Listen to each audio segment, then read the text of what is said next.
এবারের আইপিএলে 9 ম্যাচ খেলেছেন মুস্তাফিজুর রহমান।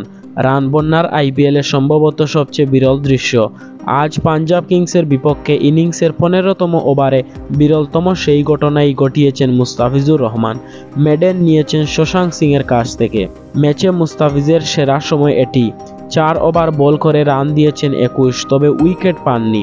এবারের আইপিএলে এই প্রথম উইকেটহীন থাকলেন বাংলাদেশের এই বাঁহাতি পেসার। মুস্তাফিজের উইকেটহীন ম্যাচে চেন্নাই সুপার কিংসও জেতেনি। 162 রান তাড়া করতে নেমে পাঞ্জাব কিংস জিতেছে 7 উইকেট হাতে রেখে, বলও বাকি ছিল 13টি।